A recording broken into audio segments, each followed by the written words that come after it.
João Pereira Coutinho e Diogo Bercito, em Portugal e em Nova York, respectivamente, né? Eu estou vendo a estrutura atrás de você, Diogo, com os enfeites de Natal e a parede de tijolinho bem nova-iorquina. Bom, estou muito feliz de estar aqui com vocês. Eu agradeço também aos nossos ouvintes. Eu acho que as pessoas estão cansadas já de lives, né? Com tudo que está acontecendo, mas alguns temas são importantes a gente tratar e a gente poder levar esse conhecimento para as pessoas. Afinal, uma eleição polêmica, polarizada, com contestações legais que ainda não terminaram. Mas, de acordo com as análises, né, o Biden vai ser o presidente americano, e é disso que a gente vai falar hoje, para o Oriente Médio. Então, antes de mais nada, eu queria apresentar o João Pereira Coutinho, é professor do Instituto de Estudos Políticos da Universidade Católica Portuguesa em Lisboa, é também colunista da Folha de São Paulo, publicou vários livros no Brasil, entre os quais Vamos ao que Interessa e As Ideias Conservadoras. O Diogo Bercito foi correspondente da Folha em Jerusalém e é mestre em estudos árabes pela Universidade Autônoma de Madrid e pela Universidade de Georgetown, nos Estados Unidos. No site da Folha, assina o blog Orientalismo, dedicado ao Oriente Médio. Bom, boa noite aos dois, obrigado pela presença. E, antes de mais nada, eu queria começar fazendo... Eu vou fazer a mesma pergunta para os dois, eu queria também, se vocês quisessem comentar a respeito da fala do outro, também fiquem à vontade. Adicionar também. A vitória de Biden agradou muitos e desagradou outros. Aparentemente, muitos países árabes, começando com você, João, se você me permitir, aparentemente muitos países árabes preferiam Trump do que Biden. Por quê, na sua opinião? Olha, antes de mais, boa noite, obrigado pelo convite. Eu gostaria de começar por cumprimentar o André, o Diogo. Bom, eu acho que os últimos anos, de certa forma, ajudam a explicar, ou ajudam a responder essa pergunta. Ou seja, nos últimos anos houve uma clara aproximação da administração Trump a vários países árabes, ao mesmo tempo que houve um afastamento relativamente ao Irã. E, portanto, eu acho que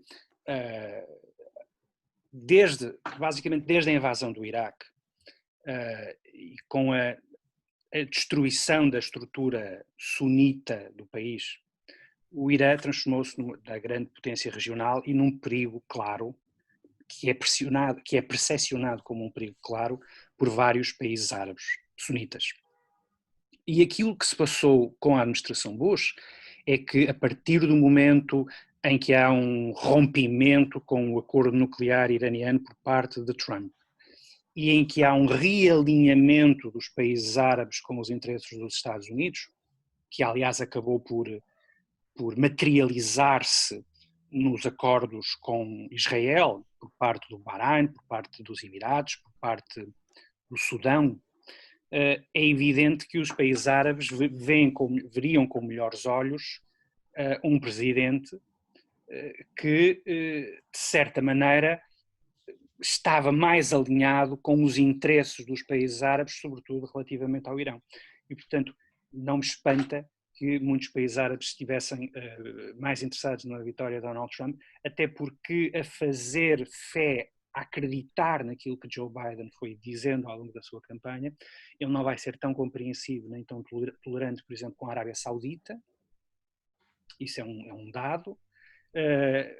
Joe Biden tentará uma espécie de reaproximação no sentido de voltar a tentar trazer o Irã para a mesa das negociações e, portanto, digamos que, do ponto de vista pelo menos das intenções e da retórica por parte de Joe Biden, ele afasta-se claramente daquilo que seria a preferência de muitos Estados árabes. Perfeito.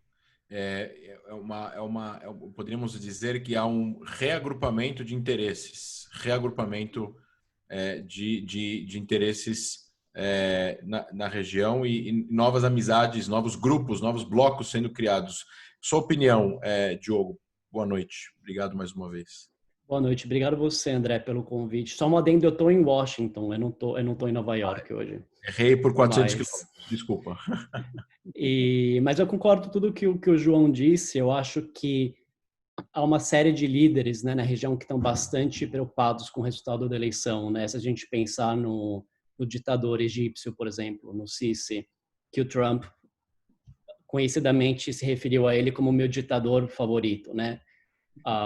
Pessoas como ele, pessoas como o Mohammed bin Salman, o príncipe herdeiro da Arábia Saudita, que ganhou uma espécie também de passe livre por parte da administração Trump, são pessoas com que, claro, a gente não está falando em mudanças radicais, mas são pessoas com quem o Biden vai ao menos ser um pouco mais duro ou um pouco menos compreensivo, acho que é a palavra que o João disse, né, em termos de talvez passar a exigir mais cumprimento de questões de direitos humanos, por exemplo, em troca de questões comerciais.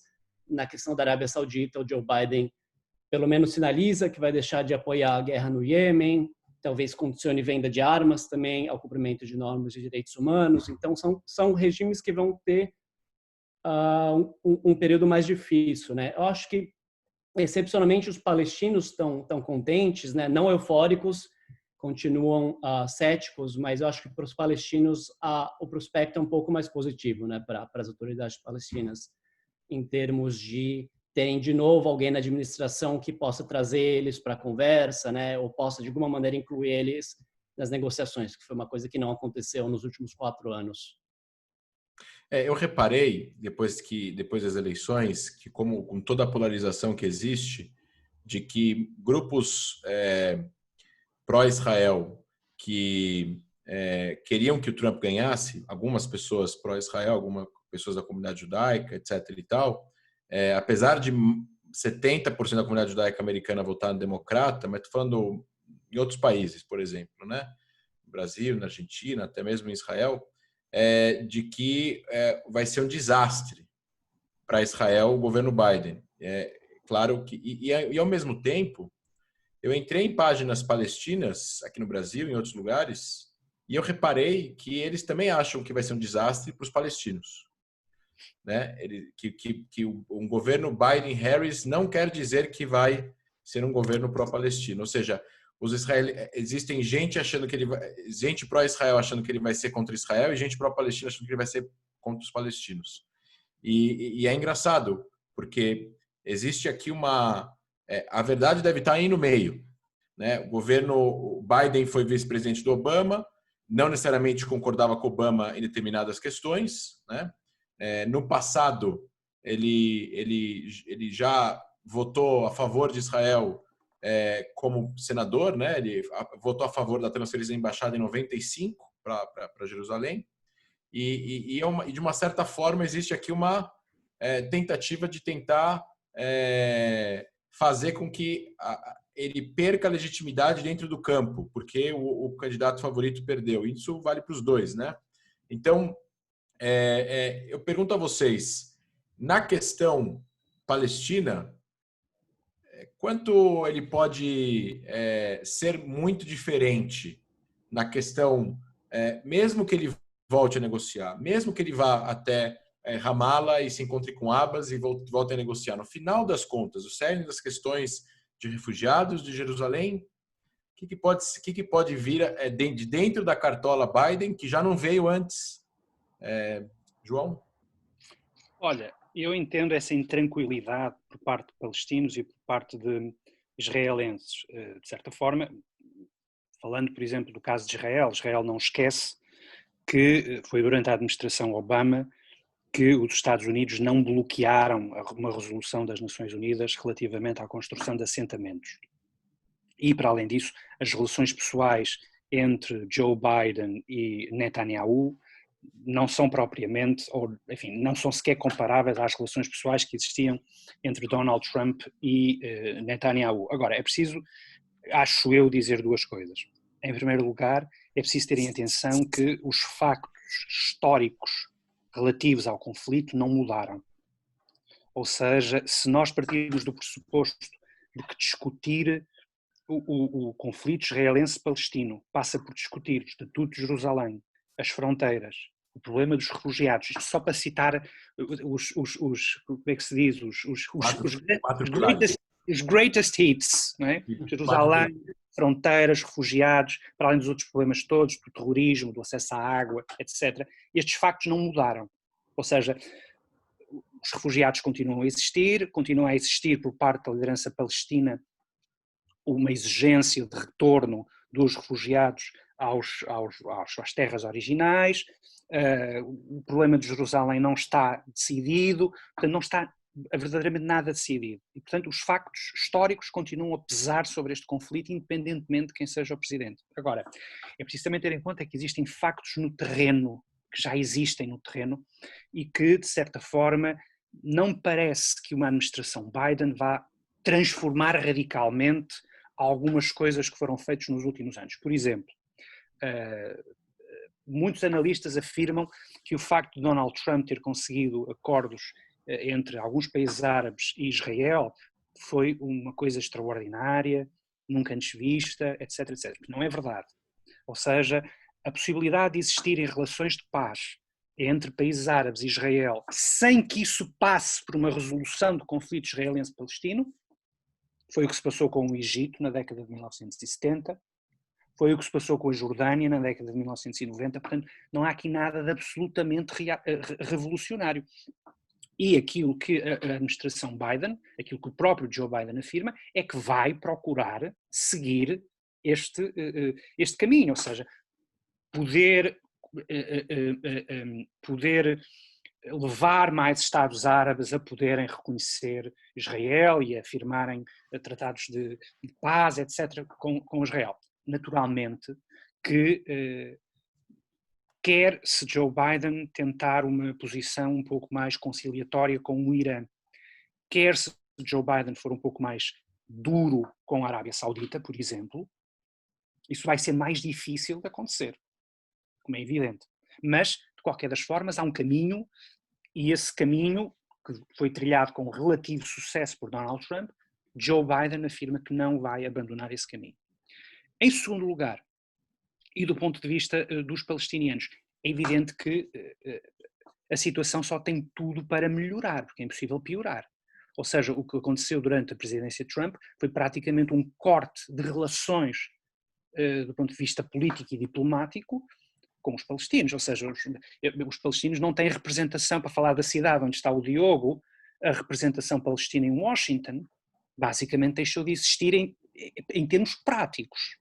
E, portanto, aquilo que Biden e que Harris afirmam é que vão tentar retomar esse diálogo e essa representação diplomática palestina em Washington. Agora, os factos históricos continuam e os factos do terreno também vão ter um peso fundamental nesta nova administração. Diogo? Sim, concordo plenamente. E eu li recentemente uma entrevista com a Hanan Ashrawi, que é uma das diretoras executivas da OLP, né, da Organização da Libertação da Palestina, e ela disse exatamente, um pouco resumindo o que o João disse, né? Não esperamos uma transformação miraculosa, mas ao menos esperamos que as políticas perigosas e destrutivas de Trump sejam interrompidas, né, em termos de reabrir o escritório diplomático aqui em Washington, como o João disse, voltar a repassar auxílio financeiro para a autoridade palestina, que são coisas talvez que pareçam pequenas para a gente, perto de outras mudanças, mas que são coisas que são essenciais, né, para a liderança palestina voltar a se estruturar, né, e voltar a se sentir parte de novo do processo, da conversa, né, porque a maneira com que as coisas foram feitas, aquela tentativa de acordo por parte do Jared Kushner também, coisas que foram feitas sem o input dos palestinos, né, e que inviabilizam qualquer tipo de solução. Mas, claro, voltar para o status quo, né, e como o João disse, não existe nenhuma possibilidade de reverter a decisão de transferir a embaixada, né? Não existe nenhuma possibilidade de reverter o reconhecimento das colinas de Golã como território israelense, né? Essas coisas já são fatos sobre o terreno, né? Então, o que tinha dito no começo, né? Não existe nenhuma euforia porque o status quo, a situação para a qual a gente vai voltar agora já não era boa, né? E eu li um texto de opinião muito interessante hoje no Washington Post também, que dizia que é uma questão mais de de velocidade, né? O que aconteceu durante o governo Trump foi que as coisas que vinham acontecendo lentamente foram aceleradas, né? Então, por exemplo, a transferência da embaixada, né? Ela só pode acontecer porque nas últimas décadas de administração, tanto republicana quanto democrata, os governos americanos fizeram vista grossa para a destruição de casas palestinas em Jerusalém, para a expulsão de pessoas, para o aumento de impostos de maneira exorbitante, para a revogação de permissão de residência. Então, todas essas coisas que aconteceram lentamente, que foram aceitas pelas administrações americanas, criaram um terreno para que a embaixada fosse transferida. Então, não é também que o governo Trump mudou de direção, né? Acho que é uma questão de aceleração, né? As coisas aconteceram muito rapidamente, elas estão feitas, e eu acho que a gente desacelera agora um pouco também, e dá um pouco de possibilidade para que os palestinos respirem, enfim, participem do debate também. A única questão que uma das questões que foram levantadas, que tem muito lobby dentro dos Estados Unidos, é de que essa ajuda que os Estados Unidos dão para a administração palestina, parte do dinheiro depois é usado para pagamento de salários de terroristas que estão presos em Israel, que é o argumento de Israel, 400 milhões de dólares por ano. E de que como existe uma lei dentro do Congresso, que obviamente esse dinheiro é indiretamente colocado para terrorismo. Eles podem falar que não, que esse dinheiro é usado para pagar salários, eles pegam outro dinheiro, fisicamente falando, e pagam o salário dos terroristas. Mas no final das contas, tudo faz parte do orçamento palestino lá, de alguns bilhões de dólares por ano que eles precisam. Eu acabei de ver a notícia que hoje a Holanda vai parar todo o financiamento para a autoridade palestina por causa do mesmo motivo, pagamento dos salários de terroristas. Então, essa é uma questão que, ao meu ver, pelo menos, deveria ser uma coisa que deveria ser bipartidária dentro dos Estados Unidos. Abrir o escritório do OLP em Washington para poder dialogar com eles é até positivo, porque você precisa ter um interlocutor para conversar, para voltar para o processo de paz e poder resolver o impasse. Mas talvez a transferência de dinheiro sem fazer o accountability, né, e de uma certa forma fazer com que esse dinheiro, né, continue sendo usado como ele sempre foi usado desde Oslo, para muitas pessoas, e pelo menos para mim, seria voltar para o status quo que não resolve nada, porque só perpetua o conflito em vez de resolver ele. Eu queria te perguntar, já começando com você, Diogo, para começar com você dessa vez, que eu comecei com o João a última pergunta, que a relação saudita-americana e israelense-americana, elas viram um esfriamento com Obama. E o Biden foi vice do Obama. Você acha que a gente vai ter algo parecido com o Biden, ou você acha que vai ser diferente? Você que está em Washington deve estar próximo do poder aí. É um pouco de especulação, mas eu suponho que volte a ser um esfriamento, até porque houve uma série de episódios que eu acho que desgastaram muito a imagem saudita aqui, né? Principalmente, claro, a morte do jornalista Jamal Khashoggi, né? Que foi, enfim, desmembrado numa representação diplomática na Turquia. E houve muito mal-estar aqui pela inação americana, né? E muito lobby, né? Eu conheço bastantes think tanks, organizações de direitos humanos aqui, sauditas, árabes, egípcios, que fizeram bastante pressão e ficaram bastante desapontados, né, com a reação americana. Então, eu acho que essa é uma questão que deve acontecer bem rápido, né? Não estou dizendo que deva se congelar acordos ou congelar relações, mas acho que algum esfriamento a gente espera sim, algum tipo de resposta, né, a um período que foi um período de 4 anos em que o regime saudita um pouco sentiu que podia fazer qualquer coisa, né? Porque eu acho que a partir do momento em que você desmembra um jornalista, né, como foi o caso do Khashoggi e outros casos de pessoas que são presas, ativistas, mulheres também ativistas que foram presas, né, enfim, toda esse expurgo que acontece na família real saudita, essa série de medidas que nunca são punidas ou nunca encontram uma resposta deram um pouco a sensação de carta branca, né, de cheque em branco. Eu acho que nesse sentido talvez a gente veja uma tentativa de pôr algum tipo de restrição, limite. Né? De limite. João? Olha, eu acho que a grande questão, honestamente, dos próximos anos vai ser a questão iraniana. Curiosamente, quando nós hoje falamos com pessoas em Israel, e sobretudo quando é auscultada a opinião pública em Israel, quando lhes é perguntado, no fundo, qual é os principais preocupações, digamos assim, o conflito com os palestinos não é uma das principais preocupações, ou seja, é como se nestes últimos anos tivesse havido como se o conflito tivesse sido congelado digamos assim, numa espécie de paralisia, digamos assim. E o problema, a principal preocupação é realmente a questão iraniana. Ou seja, a possibilidade do Irã chegar a capacidade nuclear balística.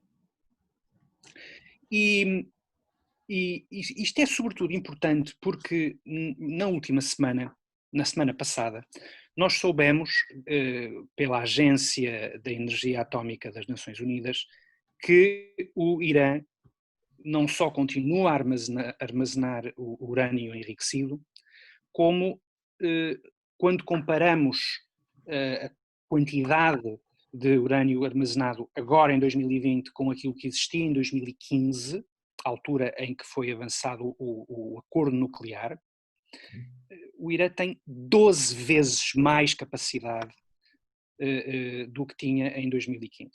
Ou seja, isto mostra duas coisas. Isto mostra ao mesmo tempo que o acordo nuclear falhou até 2017 e que depois a estratégia de Trump voltou a falhar. Ou seja, falhou tudo.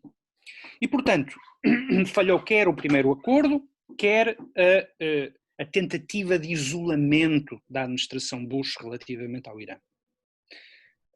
E, portanto, tudo vai depender do que Joe Biden neste momento tenciona fazer. Bom, em primeiro lugar, é evidente que o acordo de 2015 já não existe. Também já não existe porque o Irã também já saiu do acordo.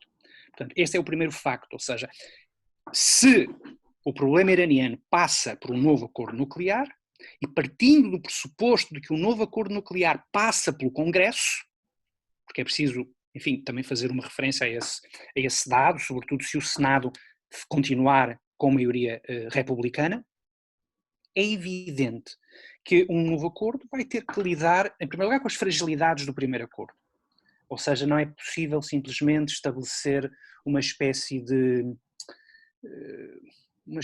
de acordo nuclear que, na realidade, a única coisa que pode fazer é apenas abrandar a capacidade do Irã de obter capacidade nuclear para fins militares. Isto em primeiro lugar. Em segundo lugar, o Irã também já fez saber que, evidentemente, só aceitará voltar a sentar-se à mesa das negociações se, por sua vez, houver compensação económica do estrago que as sanções económicas de Trump causaram no país. Portanto, ou seja, o Biden, de facto, eu não invejo a posição em que ele neste momento se encontra, porque, ao mesmo tempo, ele sabe que o acordo de 2015 falhou. Ele sabe que o approach de Donald Trump falhou.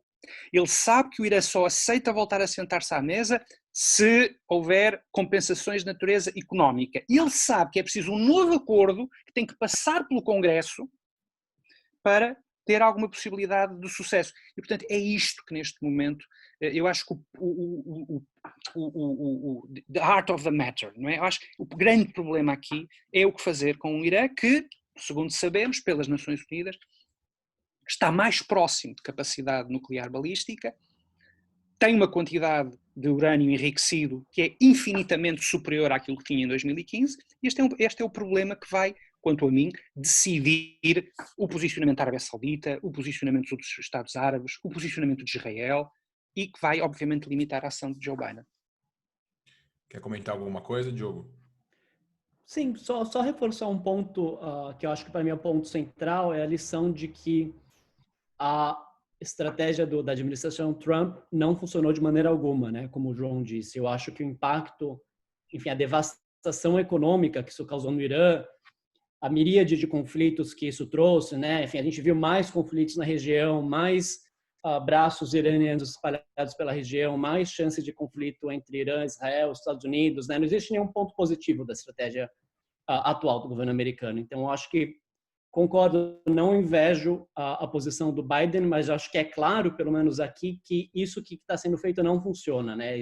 Tem que ter um meio de campo, né? Porque essa ideia de pressão total, né? De sanção total, de destruir a economia do país, só me parece que tem um efeito oposto, né? Nenhum país em grande crise econômica, nenhum país em crise social é um país seguro, né? É um país que pode interromper avanços populistas ou avanços extremistas, né? Eu acho que isso está bastante claro. Tem que haver uma maneira de trazer o Irã de volta às mesas de negociações, talvez compensar pelo dano que essas sanções causaram, mas enfim, deve haver alguma maneira de voltar atrás nisso. Entendi. Na verdade, até li recentemente que houve até o Trump considerou atacar o Irã, né? Vocês devem ter visto isso nos últimos 2 dias. E Israel também considerou atacar o Irã. E a gente sabe também que se as sanções não funcionam e se as negociações não funcionam quando tem um acordo, também não funcionou, também não funcionaria um ataque, né? Diferentemente, existiram, né, para os nossos ouvintes escutarem, porque isso é importante, existiram duas ações militares contra programas nucleares no mundo, né? Uma contra o Iraque e uma contra a Síria, as duas feitas por Israel. E agora o programa nuclear iraquiano e o programa nuclear sírio estavam concentrados em um lugar. E era um local. E eles estavam no Irã, são fortalezas sendo construídas, né? São subterrâneas, extremamente difíceis de você conseguir destruir o plano. Fora que você nunca destrói um programa nuclear, você atrasa ele, porque o Iraque, assim como a Síria, eles tinham conhecimento e continuam tendo conhecimento. Eles ganharam conhecimento, o conhecimento não se destrói, a não ser que você elimine o último dos cientistas que estão no país. Você pode contratar gente de fora. Mas no caso do Irã, você vai atrasar o programa, mas eles vão acelerar ainda mais e cavar mais embaixo para o programa ficar mais enterrado ainda no subsolo. Então, como última instância, o que o Netanyahu falou no Congresso americano, que ele fez aquele discurso sobre os Estados Unidos não entrarem no programa, né, em 2016, eu acho que foi, ele falou sobre que um acordo que seja bom. Esse acordo que seja bom, vocês acham que qualquer acordo que Israel ache bom, o Irã não vai assinar? Começando com você, Diogo, por favor. Um acordo que seja bom, é que tem dificuldade de entender o que é bom para o Netanyahu, né? Então, não sei dizer, eu vou passar a bola para o João, na verdade, eu estou curioso. Não, obrigado, Diogo. Não, eu diria o seguinte, André, tu referiste, e acho que muito bem, o que se passou no Iraque e na Síria. E a verdade é que o Irã aprendeu com o que se passou no Iraque e na Síria. Ou seja, a única coisa que nós sabemos da parte de Israel, essa é a posição em que não há grandes oscilações do ponto de vista político, é que um Irã com capacidade militar nuclear não é aceitável. Bottom line. Sim. O problema é saber então como lidar com esta situação. E existem, eu diria, enfim, 4 possibilidades. Ou 3, digamos assim. Sendo que a quarta já implica aceitar um Irã com capacidade nuclear. Existe uma que é, pura e simplesmente, tentar, por via das sanções económicas, procurar mutilar o programa nuclear iraniano. Acho que é muito difícil que isso possa acontecer. Isso normalmente o que tende a fazer, como disse o Diogo, é fortalecer o regime, e não só fortalecer o regime, e de certa forma a fortalecer uma parte da população em defesa do regime. Pode-se também tentar, enfim, outro tipo de sanções, a impossibilidade de viajar para alguns dos líderes da República Iraniana, mas isso é muito limitado. Pode existir um segundo caminho que tem a ver com, enfim, apoiar a oposição interna para que seja a oposição interna a derrubar o regime. Enfim, digamos assim, é uma opção clássica, mas há um problema com esta opção, é que isto é por definição incerto. Ou seja, não sabemos quando é que a oposição interna poderia eventualmente derrubar o regime dos ayatollahs. Num ano, em 5, em 10, não sabemos. E, portanto, o relógio continua a contar. Existe uma terceira opção, que passa, evidentemente, por uma solução de ataque ao Irã. O grande problema é que, ponto 1, atacar o quê, quantos? Ninguém sabe ao certo. Eu lembro-me de ler aqui há poucos anos uma reportagem do Seymour Hersh, que é enfim, um dos mais veteranos e importantes jornalistas americanos. Ele dizia, acho que no Washington Post, aliás, ele dizia que, na realidade, ninguém sabe ao certo quantos nuclear sites existem no Irã, ninguém sabe a que profundidade eles se encontram, ninguém sabe ao certo como os destruir. Provavelmente, quando nós estamos a falar de sites que se encontram a uma profundidade considerável, estamos a falar de uso de armas de destruição maciça para lá chegar, com todas as consequências que isso teria para a região. E eis que nós encontramos a quarta possibilidade, que é defendida por uns e que é atacada por outros. E a quarta possibilidade é, evidentemente, o mundo preparar-se para conviver com um Irã com capacidade nuclear. Qual é o problema desta solução? Bom, o problema desta solução é que, evidentemente, há muitos Estados árabes que não ficariam de braços cruzados perante esta situação. A Arábia Saudita já avisou, se o Irã tem capacidade nuclear, eles também querem capacidade nuclear. Ou seja, a ideia, aquela ideia de... Isto não deixa de ser interessante, esta ideia. Eu peço desculpa por estar a tomar um pouco mais de tempo, mas porque toda a gente sabe, apesar disso não ser oficial, que Israel tem capacidade nuclear. Desde finais da década de 50, Israel tem capacidade nuclear. Porém, é interessante verificar que o facto de Israel ter capacidade nuclear nunca provocou o tipo de preocupação e de histeria nos países árabes que a possibilidade de um Irã com capacidade nuclear provoca. Significa que isto é um assunto muito sério para os países árabes. Por outro lado, existem aqueles, evidentemente, que afirmam que, uma vez estabelecidas certas linhas vermelhas, pode acontecer com o Irã o mesmo que aconteceu, por exemplo, durante a Guerra Fria com a União Soviética. Uma espécie de, destruição mútua assegurada caso o regime procure utilizar armas de destruição maciça. E há quem diga também que, o Irã já tem armas de destruição maciça, químicas e biológicas, e não é por isso que quer o Hezbollah, quer o Hamas usam esse tipo de armamento químico e biológico, por exemplo, para atacar Israel.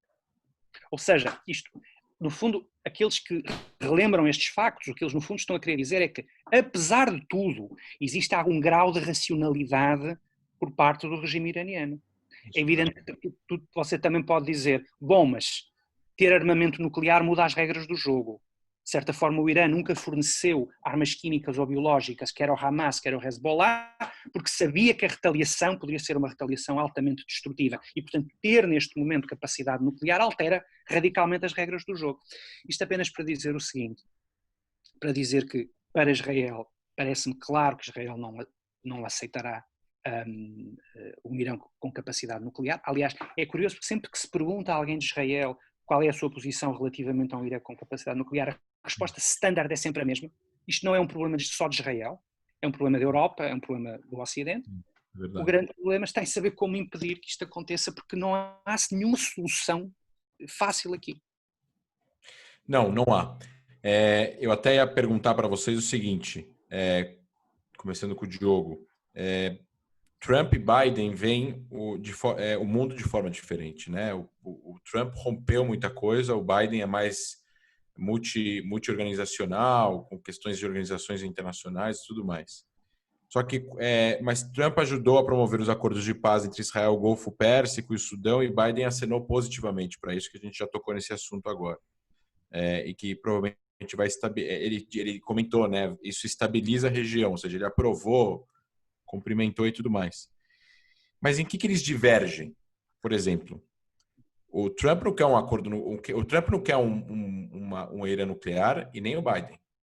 O Trump não quer ficar no Oriente Médio com tropas demasiadas e gastar dinheiro. O Biden também não.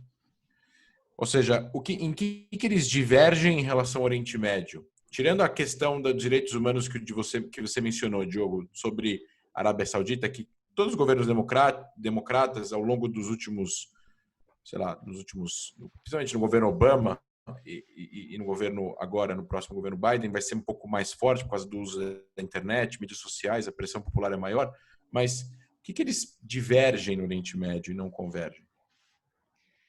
É uma pergunta difícil, e eu me lembro bastante de um meme que eu vi durante as eleições americanas, não sei se vocês chegaram a ver, que era uma série de memes, na verdade, com imagens de homens árabes vestidos tradicionalmente, e a legenda era alguma coisa como homens no Oriente Médio esperam para descobrir quem será o novo presidente e bombardear eles, né? Um pouco essa visão um pouco, enfim, cética, né, em relação ao que pode acontecer, né? Porque, claro, remoção de tropas, todo mundo sempre a favor, né? Menos intervenção, ou promoção aos direitos humanos, né?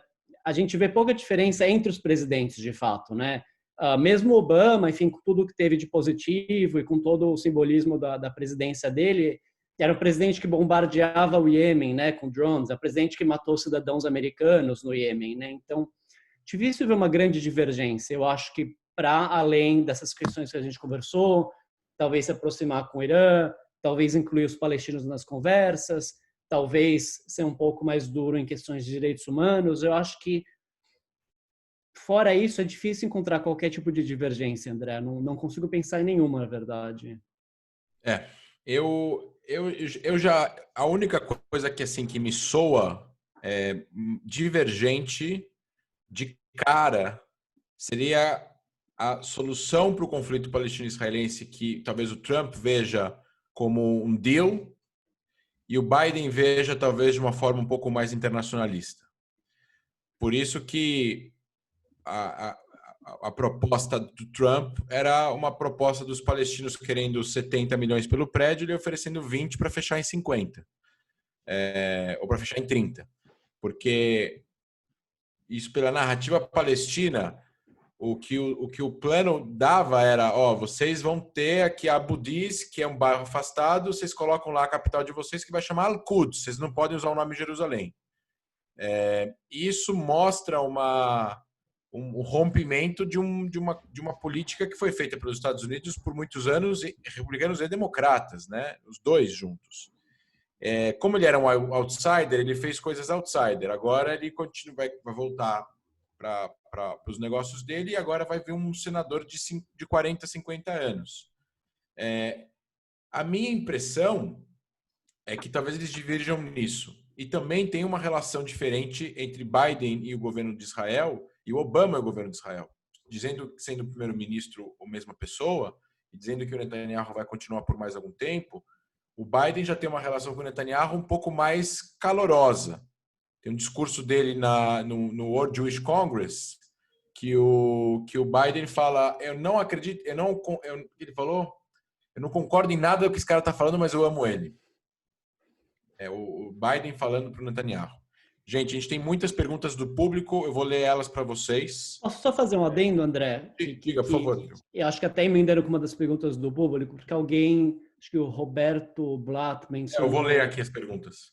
Pois ele mencionou essa história do squad, né, desses deputados americanos como a Alessandra Ocasio-Cortez, né? E eu acho que essa é uma mudança possível, na verdade, porque o Partido Democrata tem essas vozes dissidentes, né? A Alessandra Ocasio-Cortez, tem a Rashida Tlaib, né, que tem origem palestina. Enfim, a gente tem vozes dentro do Partido Democrata que estão muito mais à esquerda do Biden e que podem ter algum tipo de alavanca para, enfim, ter algum tipo de influência nessas decisões. Eu acho que essa pode ser também uma divergência, contar com pessoas dentro do partido que têm posições mais à esquerda, posições mais contrárias a Israel, posições mais favoráveis a palestinos. Talvez isso mude um pouco a dinâmica dentro do partido também. Perfeito. Apesar de que a Harris disse, eu li uma coisa que a Harris tentou fazer uma moção para que os Estados Unidos não se abstivessem da resolução que o Obama não vetou. Parece que ela era contra os Estados Unidos se abstiverem a resolução. Ela queria que os Estados Unidos vetassem Harris, né? Então tem aí um presidente talvez um pouquinho mais amigo de Israel e um vice mais ainda, né? De uma certa forma, dentro do espectro democrático do Partido Democrático, né? Mais uma vez. Vamos lá. Tem uma pergunta interessante aqui do Igor Sabino. Ele pergunta o seguinte: a derrota de Trump pode afetar a decisão de Bolsonaro em mudar a embaixada brasileira para Jerusalém? João, se quiser começar. Olha, em primeiro lugar, eu nunca cheguei a entender realmente a decisão de Bolsonaro de mudar a embaixada para Jerusalém. pareceu-me apenas uma espécie de reação seguidista, pouco irracional, por parte do governo brasileiro, honestamente. Agora, evidentemente que a partir do momento em que Joe Biden não põe isso também em causa, e honestamente, eu não creio que isso seja um grande obstáculo a qualquer possibilidade de negociação de paz. Enfim, acho muito mais preocupante e acho um obstáculo muitíssimo maior, por exemplo, a proposta que foi apresentada por Trump, onde Jerusalém seria a capital do futuro Estado israelense, ponto final parágrafo. Daí que Mahmoud Abbas tenha dito imediatamente: eu não quero ficar na história como aquele que vendeu Jerusalém. É lógico, ou seja, um conhecimento do conflito israelense-palestino seria que isso jamais poderia ser aceito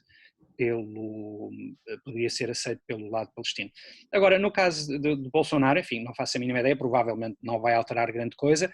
Agora, que a eleição de Joe Biden nos Estados Unidos cria um problema para Bolsonaro no Brasil, isso parece-me óbvio. Não necessariamente por aquilo que acontece no Oriente Médio, até porque eu tenho uma visão totalmente cética sobre o grande interesse que os Estados Unidos têm no Oriente Médio. Eu até acho que os Estados Unidos perderam grande parte do interesse que tinham no Oriente Médio, mas isso já é outra conversa. Mas acho que em matérias ambientais, por exemplo, Bolsonaro tem muito a recear da nova administração Biden. E, portanto, acho que é mais por aí do que propriamente por qualquer embaixada em Jerusalém. Diogo? Eu concordo, eu não vejo uma mudança drástica. Eu acho que o preço político é pago quando você faz o anúncio, né? Eu acho que agora, pela inércia, e como o João disse, como não vai mudar a posição americana, não vejo muita razão para o Brasil ter uma mudança brusca de opinião, né? Eu acho que, na verdade, o que poderia pesar mais nesse caso, no caso da embaixada, é o lobby da comunidade árabe no Brasil, o lobby da indústria halal, né, que é essa indústria de carnes que são exportadas para o Egito, para a Arábia Saudita. Eu acho que o argumento econômico é muito mais forte do que o argumento político, o argumento internacional, né? O fato de que o Brasil depende desses parceiros internacionais, o fato de que existe ameaça de boicote relacionados à mudança da embaixada ou não. Acho que isso que pesa, na verdade, mais do que a eleição americana. Perfeito. Tem uma pergunta interessante aqui do Gerson Almeida. A pergunta veio do Facebook, eu acho. Famosa frase de tem que combinar com os russos. Como é que fica a Rússia nisso tudo? O Putin preferiu Trump, aparentemente. E é engraçado, porque a Rússia era opositora ou seja, a União Soviética era o grande inimigo dos Estados Unidos. O Putin era um agente da KGB que virou o homem forte da Rússia. E, de repente, o Putin gostaria que o Trump fosse e não o Joe Biden, talvez por direitos humanos, ou por violações que a Rússia faz dentro da própria Rússia, ou por motivos políticos de visões. Agora, como é que fica a Rússia nesse cenário, por exemplo, que é a pergunta dele? Ele pergunta sobre a questão russa no cenário da questão iraniana. A Rússia é a favor de... A Rússia, por exemplo, quer conviver com um Irã nuclear? João? Olha, eu acho que, independentemente de quem ganhou esta eleição, ou no sentido que ganhou Biden, mas se tivesse vencido Donald Trump, eu não creio que houvesse grandes diferenças por parte das duas administrações relativamente quer à Rússia, quer à China. Acho que, enfim, no caso de Trump, evidentemente Trump tinha uma espécie de maior afinidade, de personalidade, ele sempre teve uma certa afinidade com strongmen, não é? E portanto, enfim, no caso de Putin, mas acho que não teria mudado nada de significativo relativamente à identificação da Rússia como um problema e da China como um grandíssimo problema. E portanto eu acho que não há uma mudança aqui. Neste momento, e ao contrário do que se passava, por exemplo, com a administração Obama, em que havia, enfim, uma posição um bocadinho mais... que aliás não era só comum à administração Obama, ou seja, isto também se passava, por exemplo, com o governo britânico, com David Cameron, por exemplo. Acho que neste momento a China é encarada realmente como um inimigo estratégico, político, económico, E nesse sentido não vejo que pudesse haver grandes alterações, tivesse vencido Trump ou, no caso, vencendo Biden. Agora, há um problema, que é um problema de que se há uma espécie de abandono do Oriente Médio por parte dos Estados Unidos, e eu acho que há, ou seja, essa tentação de fazer as malas e partir é uma tentação de Trump e é uma tentação de Biden. Enfim, provavelmente não tão sentida por parte de Biden, apesar de tudo ele quer deixar, no caso do Afeganistão, no caso do Iraque, ainda alguma presença, etc. Trump, por ele, teria levado todas as tropas e teria ido embora, independentemente das consequências, para a região. Mas é preciso terem atenção que essa ausência de presença americana no Oriente Médio, obviamente que será compensada por uma sobrepresença por parte da Rússia. E, portanto, isto não desapareceu, este problema. É um problema que se sente, é um problema que lida também com a afinidade com o regime sírio e, portanto, é muito simples. Se a história mostra alguma coisa, é que o desaparecimento de uma superpotência convida que uma outra potência ocupe o lugar. E, portanto, eu acho que esta é a principal preocupação da administração americana, é se houver uma retirada do Oriente Médio, quem é que vai ocupar esse espaço? Eu acho que esta, aliás, é a razão até mais forte. Porque se tu pensares bem, uma das principais razões para que os Estados Unidos estivessem no Oriente Médio lidava sobretudo com questões de natureza energética. Ora, aquilo que nós sabemos neste momento é que, do ponto de vista da independência energética, os Estados Unidos já não estão na mesma posição em que estavam há uns anos. A independência energética dos Estados Unidos é muito maior, o que significa que dependem muito menos daquilo que se passa no Oriente Médio.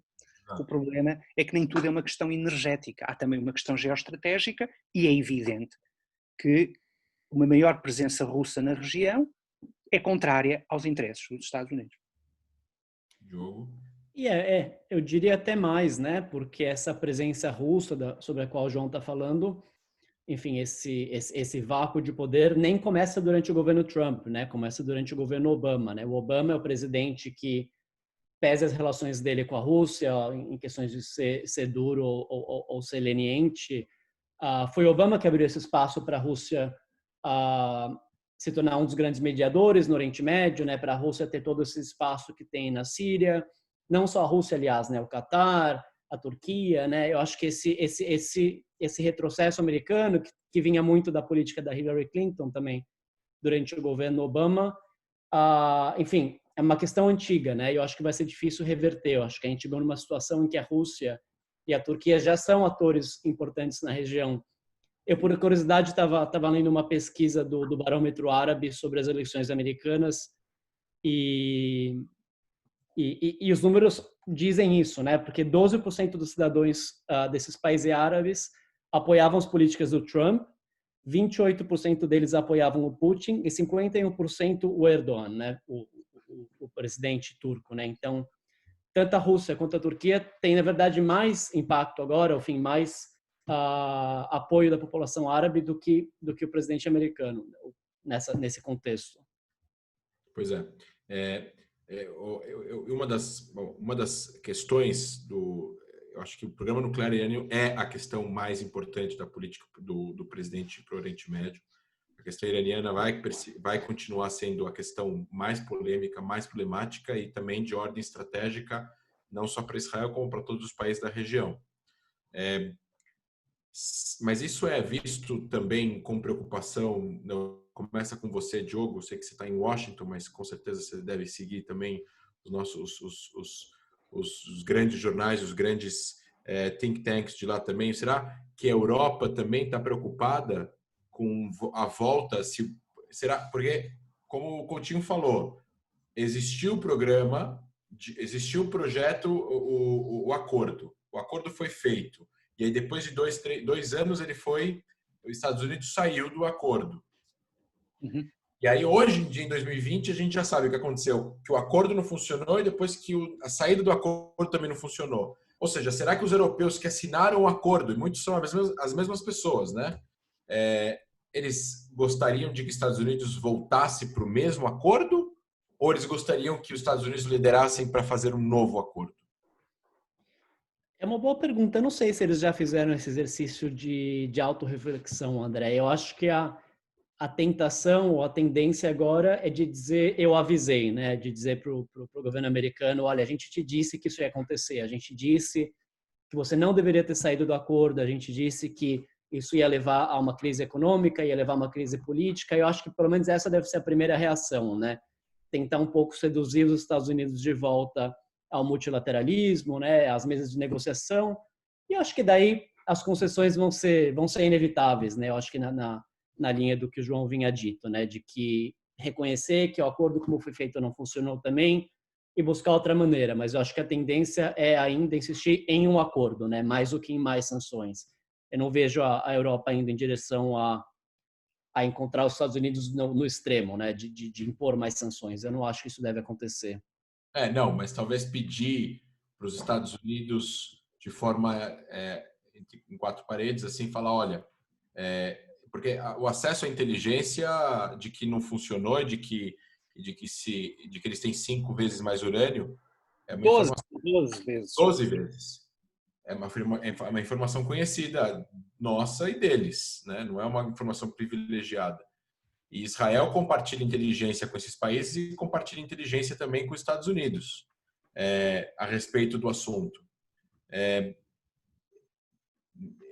Talvez não popularmente falando, mas eu acho que porque eles têm relações diplomáticas, né, os países da Europa com o Irã, mas talvez em reuniões privadas de que se um acordo for feito e for renegociado, vai ser renegociado não em pró das exigências do Irã, mas ao contrário, né, em relação a isso. E eu particularmente, eu passo a palavra para você, João, para comentar. Eu particularmente, por quem estudou bastante Irã também, eu não confio no regime. Eu confio em acordos, mas eu não confio nesse regime.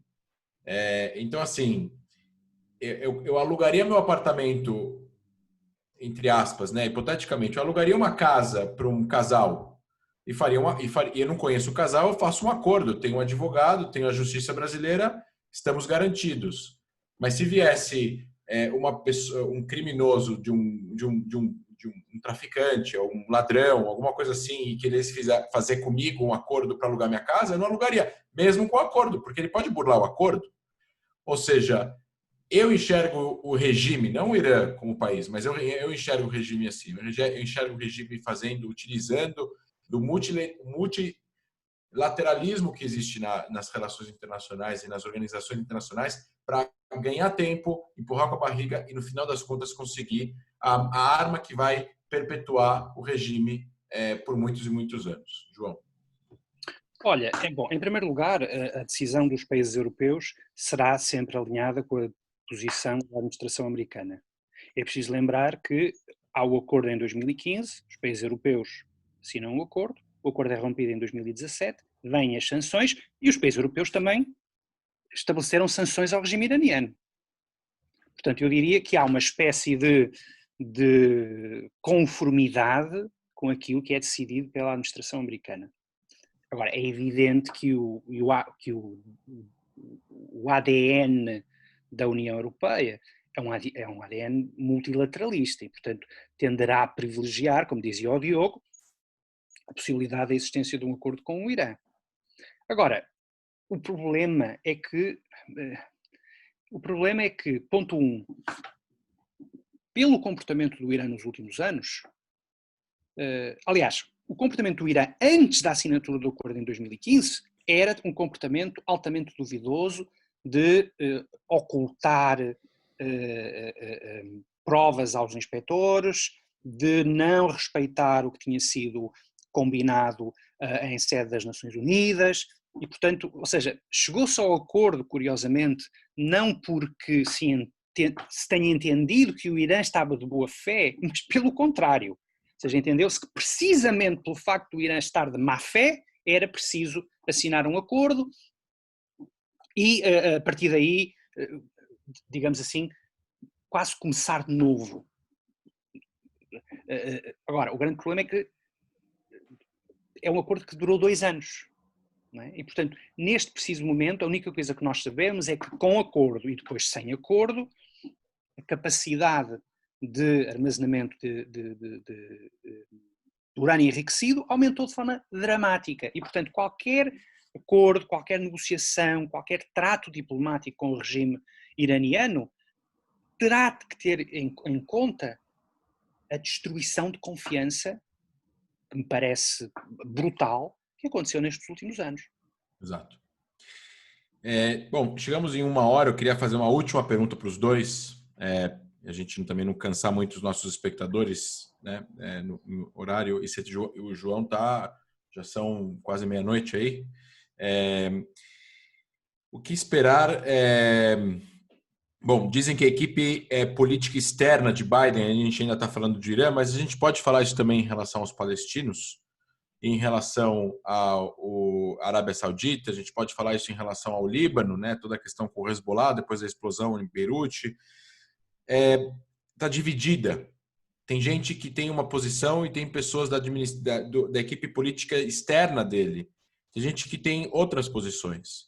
Estão falando que ele quer pegar o Rana Emanuel como Chief of Staff, que nem o Obama teve.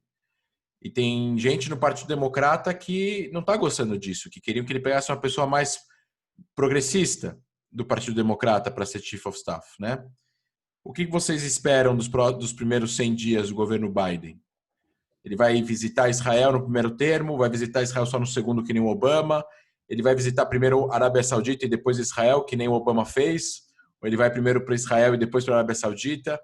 Ele vai primeiro para nenhum dos dois, ele vai primeiro para a Inglaterra, como de praxe, por ser Inglaterra. O que esperar dos primeiros 100 dias do governo Biden, em geral? Com foco no Oriente Médio, mas em geral, Diogo.